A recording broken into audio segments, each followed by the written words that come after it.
ఏంటి ఆయన మాట్లాడిన మాటలను ఎలా చూస్తారు? సరే, ముందుగా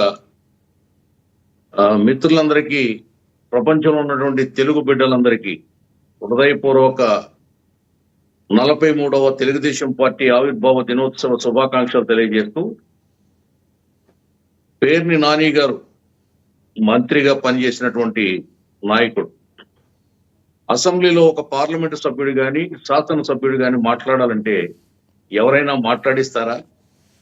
ఈయనతో గతంలో 5 ఏళ్లు జగన్మోహన్ రెడ్డి గారు మాట్లాడించారా, లేకపోతే వేరే వాళ్ళు ఎవరైనా మాట్లాడారు? ప్రజలు ఎన్నుకున్న ప్రజాప్రతినిధి చట్టసభలకు వెళ్ళి ప్రశ్నిస్తాడు, దానికోసమే ఓటేసి ప్రజలు పంపిస్తారు. ఆ మాత్రం కామన్ సెన్స్ కూడా లేకుండా పేర్ని నాని గారు మాట్లాడడం నిర్ద్వందంగా ఖండిస్తున్నాం. అటువంటి ప్రగల్భాలు మాట్లాడడం మైకు ముందు మానుకోవాలని పదే పదే వైసీపీ నేతలకు హెచ్చరిస్తున్నాం.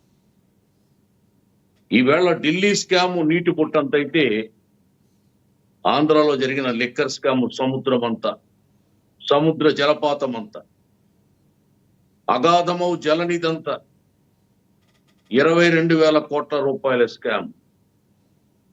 ఈ 5 ఏళ్ల వైసీపీ పరిపాలన కాలంలో ప్రభుత్వ మద్యం దుకాణాల్లో 99,000 కోట్ల లావాదేవీలు జరిగితే అందులో డిజిటల్ పేమెంట్ వచ్చి కేవలం 690 కోట్లు. 22 డిస్టిలరీలని వైసీపీ హస్తగతం చేసుకొని 38 పిచ్చి బ్రాండ్లను ప్రజలకి అమ్మి నెంబర్ 1 బ్రాండ్లు ఏదైతే ఉన్నాయో ప్రపంచ ప్రఖ్యాతిగాంచిన పక్క రాష్ట్రాలు అమ్ముతున్నటువంటి ఒరిజినల్ మందు ఏదైతే ఉందో దాన్ని రాష్ట్రంలో రాకుండా చేసి వ్యాపారం చేసుకున్నది మీరు కాదా మిస్టర్ పేర్ని నాని అని అడుగుతా ఉన్నా. ఇంకా మీరేంటి బొక్కాయిస్తారు, రంకిలేస్తారేంటి? మీరు బొంకరా, మీరు జంకరా, జంకరా, మీరు బొంకరా. మీ పార్టీ బొంకులతో పుట్టింది, బొంకుల పార్టీ మీది. పింకు డైమండ్ అని బొంకారు, కోడిగత్తని బొంకారు, గొడ్డలి పూటని బొంకారు. 5 ఏళ్లు వాటిని అట్లాగే వదిలేశారు. 6 లక్షల కోట్ల అవినీతి పరుడు చంద్రబాబు నాయుడు బొంకారు, పుస్తకం రాశారు. ఎక్కడుంది ఆ పుస్తకం? ఏ లైబ్రరీలో ఉంది? ఏ ప్యాలెస్ లో ఉంది? ఇటువంటి కహానీలు మీరు విని విని విని పాత మాటల కింద, రోత మాటల కింద మీ మాటలు మారిపోయే, ప్రజలు మీ మాటలు వినే పరిస్థితి లేదు. ఆనంద్ సాగర్ గారు, ఏదైతే శ్రీకృష్ణదేవరాయలు గారు ఉన్నారో పార్లమెంట్లో మాట్లాడిన తర్వాత కేంద్ర నిఘా వర్గాల నుంచి వచ్చిన సమాచారం ప్రకారం ఈయనకి భద్రత పెంచడానికి గల కారణం ఏంటంటారు అసలు? సార్, ఇమ్మీడియట్ గా అమిత్ షా గారు లావు గారిని ఆయన ఇంటికి పిలిపించుకుని మాట్లాడడం జరిగింది.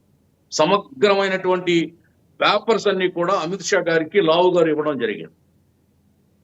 దాని మీద కేంద్రం స్పందించి ఇంటెలిజెన్స్ నిఘా ఇచ్చినటువంటి నివేదిక ఆధారంగా కృష్ణదేవరాయలు గారికి భద్రత పెంచాలని నిర్ణయించి ఆ దిశగా ప్రయాణిస్తుంది. ఫ్యాక్ట్ ఇది, కేంద్ర ప్రభుత్వం చేస్తున్న చర్యలు ఇది. ఒక ఢిల్లీలో ఎంతండి లిక్కర్ స్కామ్? 100 కోట్లు. 100 కోట్లకి ఒక ఉప ముఖ్యమంత్రి వెళ్ళి సిసోడియా ఎన్నాళ్ళు జైల్లో ఉన్నాడు? తెలంగాణ ముఖ్యమంత్రి కూతురు వెళ్ళి ఎన్నాళ్ళు జైల్లో ఉంది? ఆ పార్టీ ఈవేళ ఎన్నికల్లో ఓడిపోయి ఎంత మూల్యం చెల్లించింది? అదెక్కడ, ఇదెక్కడ? ఇది ఆకాశం అంత స్కామ్. ఇది మొదటి నుంచి తెలుగుదేశం పార్టీ చెప్పుతుంది.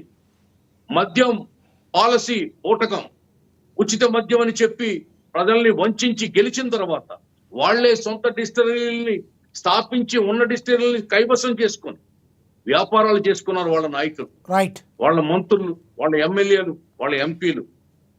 దాని ద్వారా నకిలీ బ్రాండ్ సృష్టించారు, డూప్లికేట్ మందు తయారు చేశారు. ఆనాడు పురంధేశ్వరి గారు అందులో విషతుల్యమైనటువంటి పదార్థాలు ఉన్నాయని చెప్పి ప్రూవ్ చేశారు. అవన్నీ కాదంటారు వీళ్ళు, అవన్నీ లేవంటారు వీళ్ళు. రైట్. మళ్ళీ వస్తా సార్ మీ దగ్గరికి. లక్ష్మణరావు గారు కంక్లూడ్ చేయండి.